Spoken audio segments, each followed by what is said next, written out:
Hey everybody, Resident Loser Jeremy here. We got the drum set up back here. I got Luke in the other room. We're going to talk about something that's really important to getting the best drums possible, regardless of your room, regardless of what your set is, regardless of the mics you have put up. If you don't get this one thing right, you're leaving potential on the table.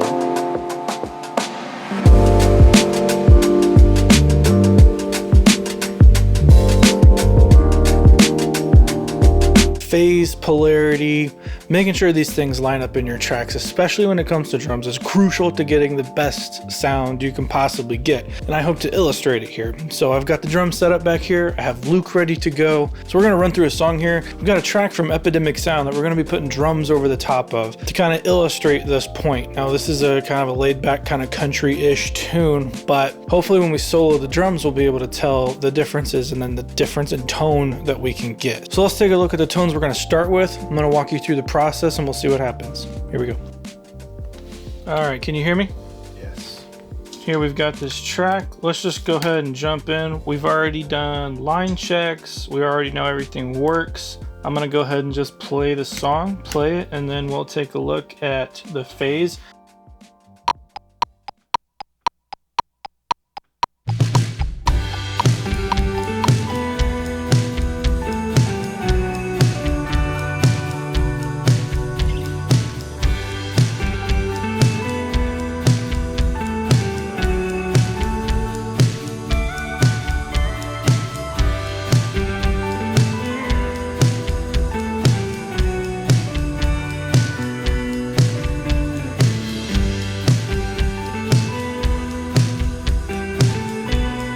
Let's go this far and just take a look at the drums here.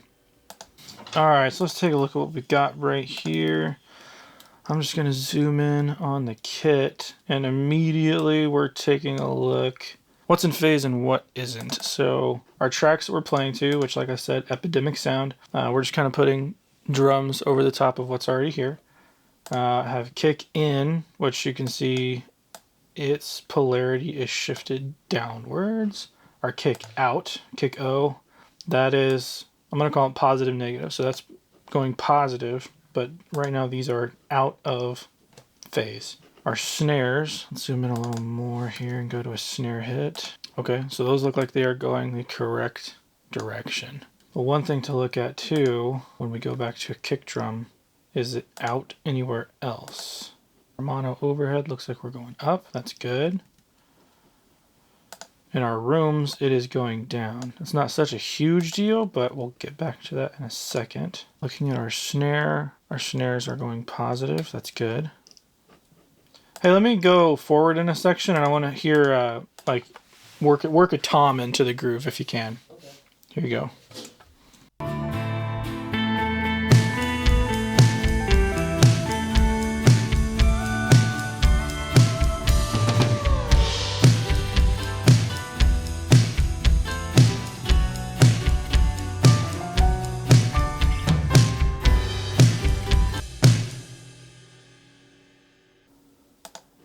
And this looks like we just crushed the drums, so that's good. Okay, tom is going positive. That's good.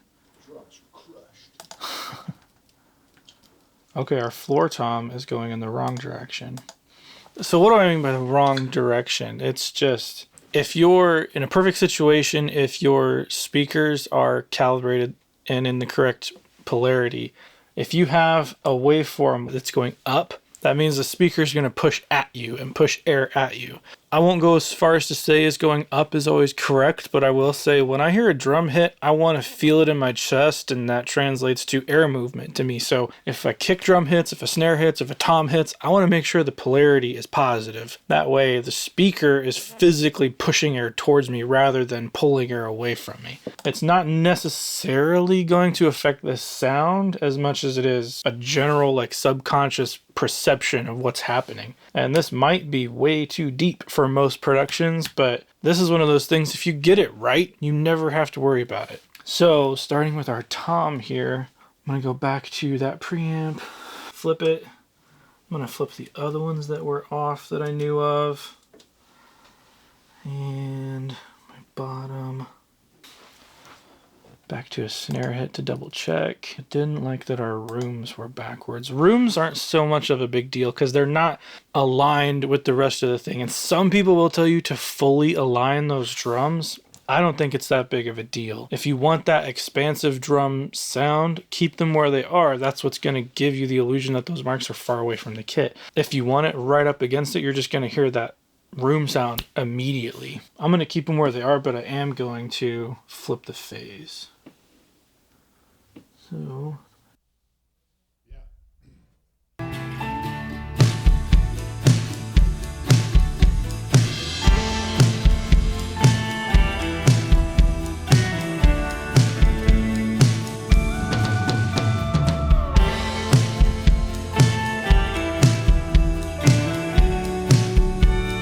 all right. Immediately sitting right here, I feel a lot more low end in the kit, and that's gonna happen when everything is in phase with each other. So let's take a look here. Yep, snares are good. Our kicks are going the wrong way. Okay.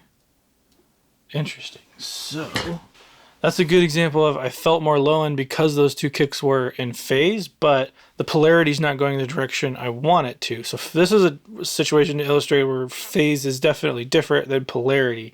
Something cannot be out of phase unless there are two sources, right? So the kick in can be out of phase with kick out, but kick in by itself cannot be out of phase. It's a relationship to something else.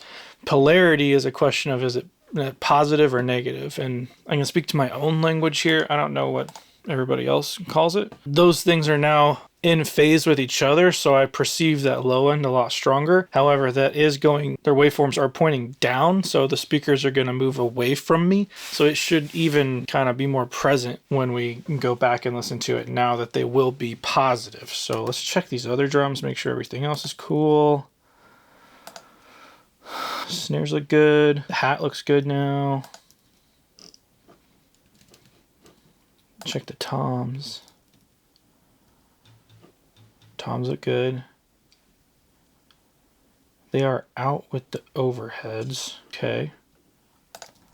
And we can see that here where we have a tom going up, but our overheads are going down. So let's double check with the snare. Okay. So those are both. So I want to flip both of these overheads because I want those overheads to also be positive. And if it was one or the other, if it was going to be in phase with the snare drum but out of phase with the toms, I would make a decision there. First, I'd probably move the mic. But now that both of them are out, and let's double check the kick.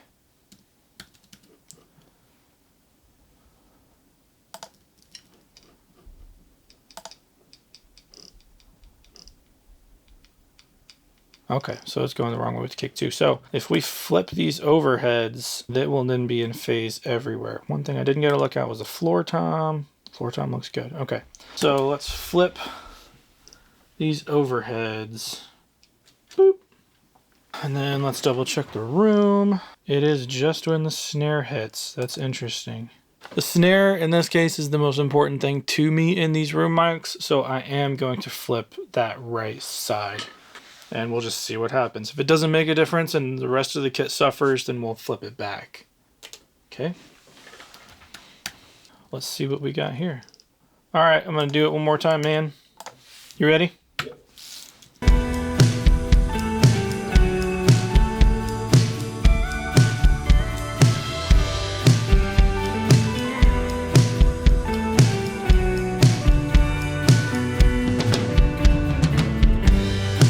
Dude, I love the way you play.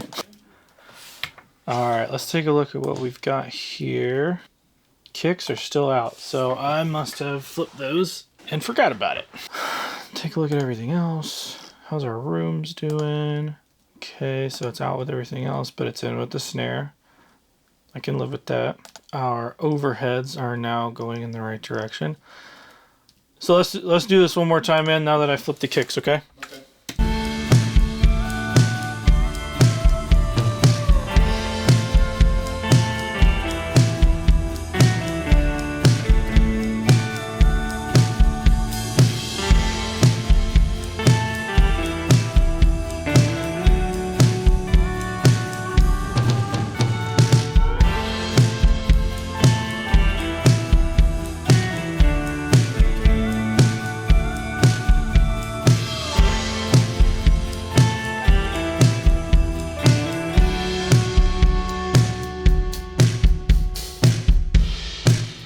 Cool. Song's over.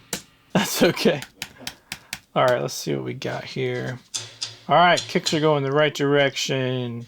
Overheads go in the right direction. It is flipped in the rooms, but if it's right in the snare, that's not going to bother me. Okay, cool.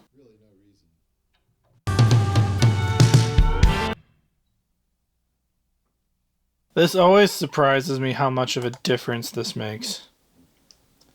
All right, so that tom is... Now the way I find to do this, I zoom in like crazy with this, and it tends to help. Hey, let me get you to do one more spot here. I kind of need real quick here at the end. Do that ride groove, get a tom fill. If you can work in both toms, that'd be sweet. Okay. And then switch to the hat so I can kind of get a picture of everything, okay? Okay, cool.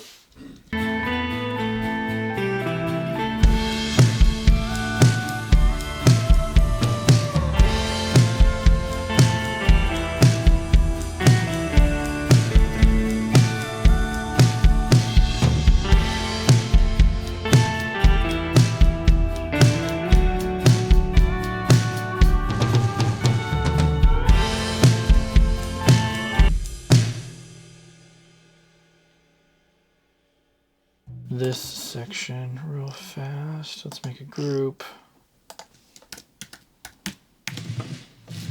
so we don't get confused here. Toms are in, floor toms in, overheads in.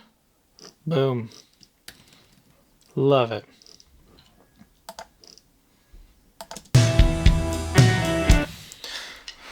So now the test would be to go back and listen to what we have now, knowing that the only thing that changed was me adjusting the phase and polarity on each one of these things. I didn't change levels, I didn't change EQ, I didn't change anything. But let's go ahead and just listen to the drums, especially during fills here.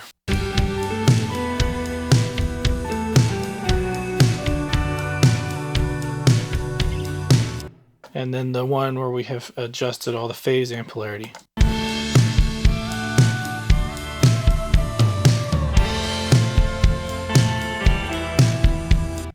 Let's go back to one of our original tom ones. And then a tom groove after we've adjusted.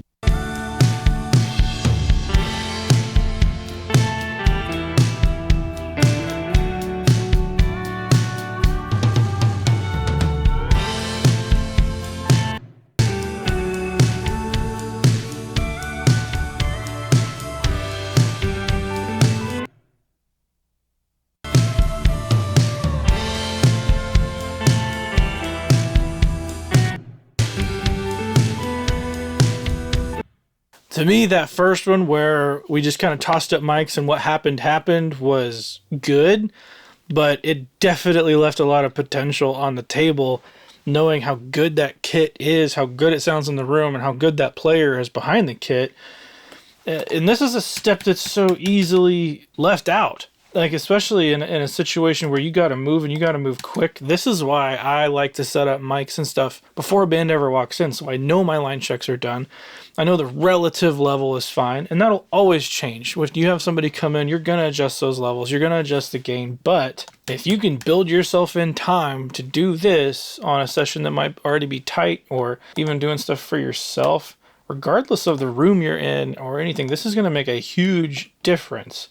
I mean, just look, he's not playing any differently. This is no difference in volume. I didn't add compression. I didn't add low end. All I did was I made sure the polarity was going the way I wanted it to make sure the speaker was pushing air at me. And then all the drums, as much as I could, I made sure they were in phase with each other. Listen once more to our first take.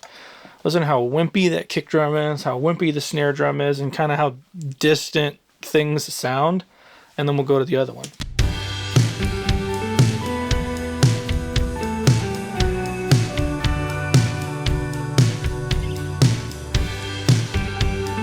And then our new one.